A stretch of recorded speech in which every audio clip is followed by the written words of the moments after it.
நாடார் சமுதாயத்தினருக்கு மட்டுமல்ல, தாழ்த்தப்பட்ட சமுதாயத்தினருக்கும் செய்யப்பட்டிருக்கும் துரோகம்.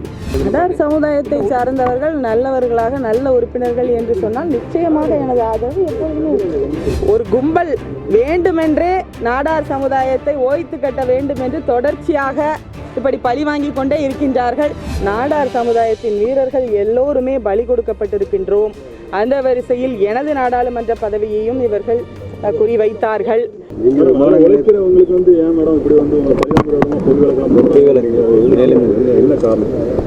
அது நீங்களே பொய் வழக்குன்னு சொல்றீங்க.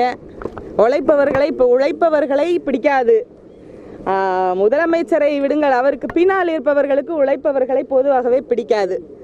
அதுவும் குறிப்பாக நாடார் சமுதாயத்தை சார்ந்தவர் என்று சொன்னால் பிடிக்கவே பிடிக்காது.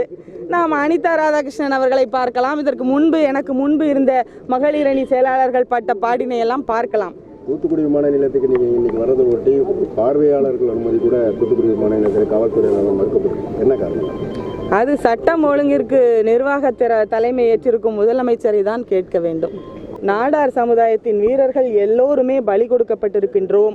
அந்த வரிசையில் எனது நாடாளுமன்ற பதவியையும் இவர்கள் குறிவைத்தார்கள்.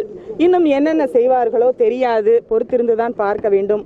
ஆனால் நாடார் மக்களும் சரி, நாடார் மக்கள் என்றால் நாடார் மக்கள் மட்டும் கிடையாது, அனைவரும் ஒரு சமுதாயத்தை சேர்ந்தவர் தான். மக்கள் இதை பார்த்து கொண்டிருக்கின்றார்கள். இந்த வருகின்ற உள்ளாட்சி தேர்தலாக இருக்கட்டும், அடுத்து வருகின்ற நாடாளுமன்ற தேர்தல், சட்டமன்ற தேர்தல்களில் மக்கள் இதற்கு பார்த்து கொண்டே இருப்பவர்கள் பாடம் புகட்டுவார்கள். மதுரையில் ஒரு காவல் நிலையத்தில் உங்களை வழக்கு பதிவு பண்ணியிருக்காங்க.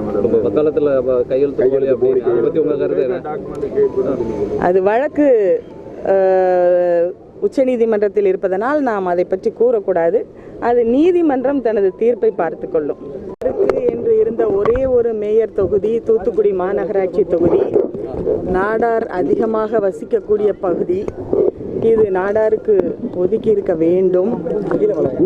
இது நாடாருக்கு மட்டுமல்ல, நாடார் சமுதாயத்தினருக்கு மட்டுமல்ல, தாழ்த்தப்பட்ட சமுதாயத்தினருக்கும் செய்யப்பட்டிருக்கும் துரோகம்.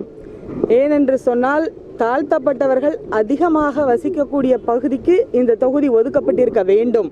அப்படி என்றால் சென்னை மாநகராட்சி போன்ற பெரிய மாநகராட்சி தாழ்த்தப்பட்ட சமுதாயத்தினருக்கு கொடுக்கப்பட்டிருந்தால் அவர்களது வளர்ச்சி இன்னும் அதிகமாக இருக்குமோ என்றுதான் அவர்களுக்கு இந்த மாநகராட்சியை ஒதுக்கி இருக்கின்றார்கள் என்று ஒரு பேச்சு இருக்கின்றது.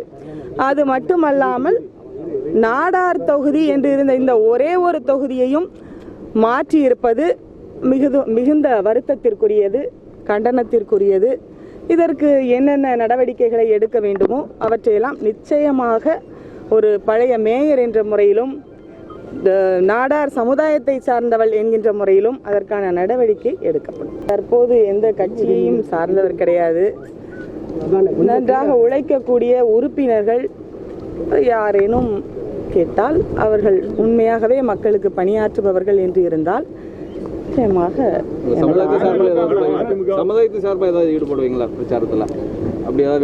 நாடார் சமுதாயத்தை சார்ந்தவர்கள் நல்லவர்களாக நல்ல உறுப்பினர்கள் என்று சொன்னால் நிச்சயமாக எனது ஆதரவு எப்பொழுதுமே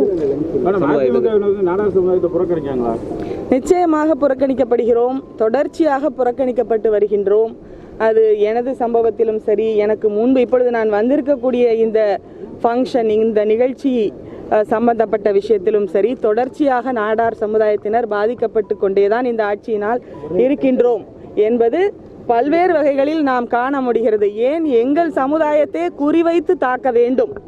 இப்பொழுது இவர்கள் இந்த நாடார் தொகுதி என்று இருந்த இந்த தொகுதியை மாற்றியதன் மூலம் தாழ்த்தப்பட்ட சமுதாயத்தினருக்கும் இவர்கள் துரோகம் இழைத்திருக்கிறார்கள். ஏன் சென்னை மாநகராட்சியை ஒதுக்கி இருக்கலாமே, ஏன் ஒதுக்கக்கூடாது?